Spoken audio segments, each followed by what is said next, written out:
Hello. If you could tell from my face, it's so freaking hot. It's 90 something outside here in Michigan, which I hate it, especially because we don't have air in this house.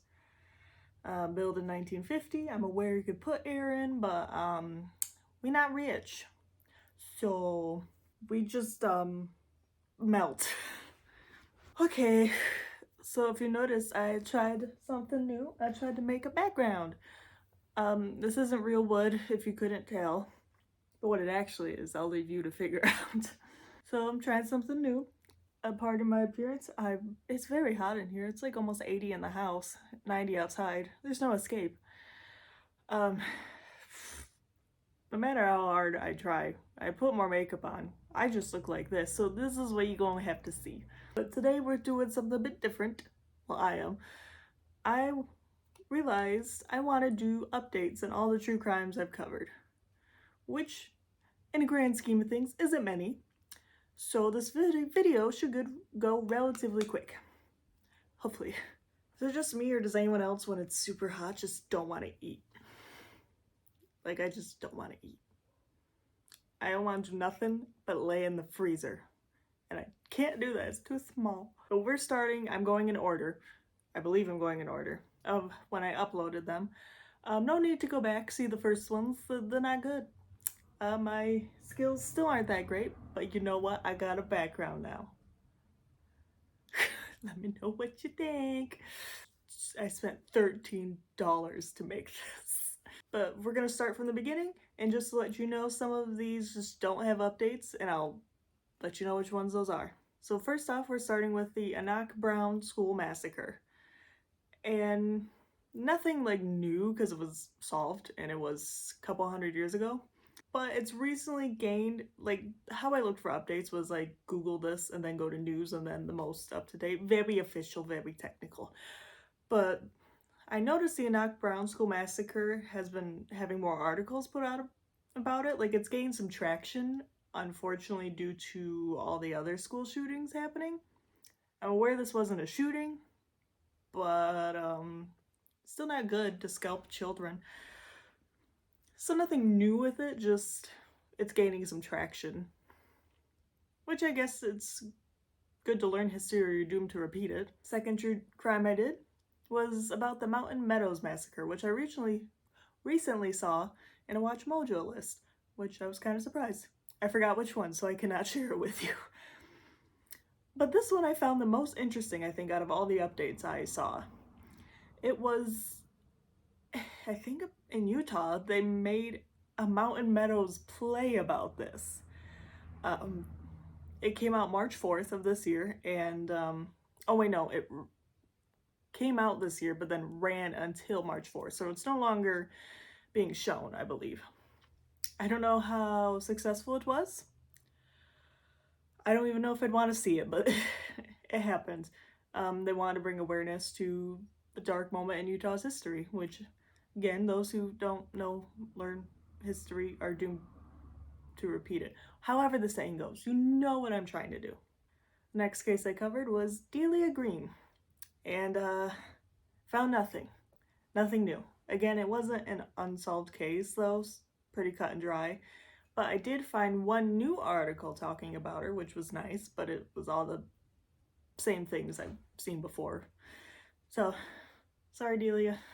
Another true crime I did, the one after that, was about Johnny Keller. Again, nothing new, because it was a solved case, cut and dry.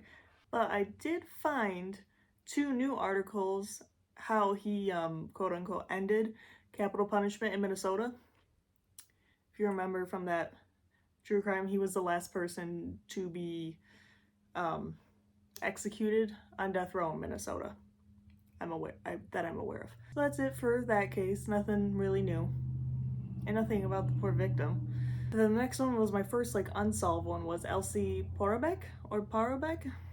Unfortunately, still nothing. Still don't know who killed her. I don't even know if they're looking into it, if they have any leads. No idea. We still don't know who got little Elsie.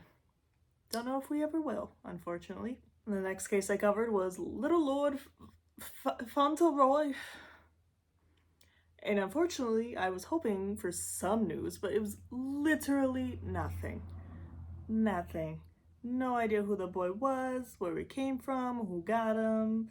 Like, nothing. Still nothing. Unfortunately, I was hoping to have an update for you. But I think Boy in the Box was gained all the notoriety over Little Lord Fauntleroy, which, to be fair, I feel like all these cases should be solved, but you know what I'm saying. And next I covered Bobby Franks, which is one of my longer videos. And because it was a solved case, like people served prison time, there's nothing new about it. No updates, nothing.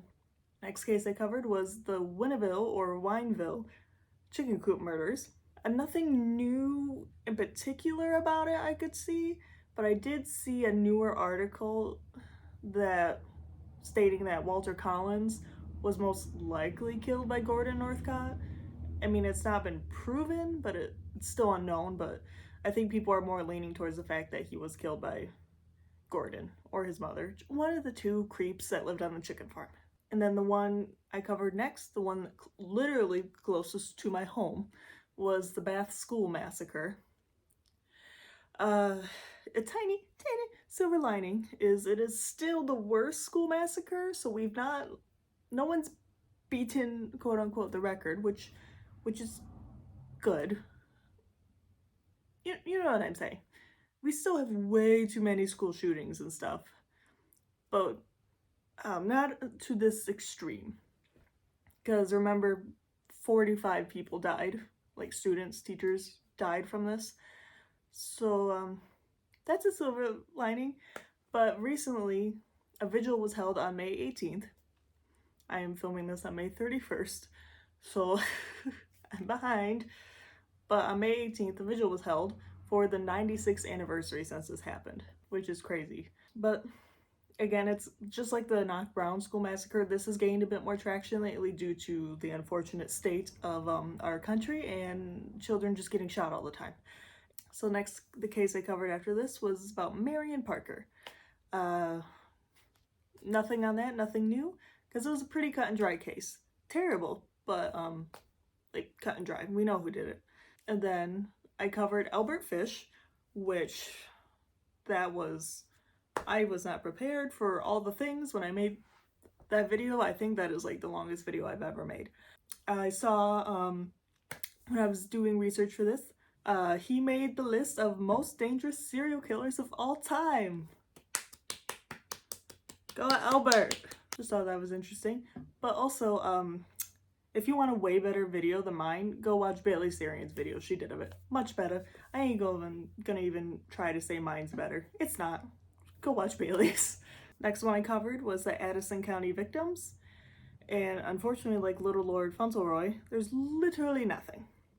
Still no clue who killed them or who any three of the victims were, which again bums me out. Next case I covered was about baby Lindy, or Charles Lindbergh's son. There's not really any new evidence.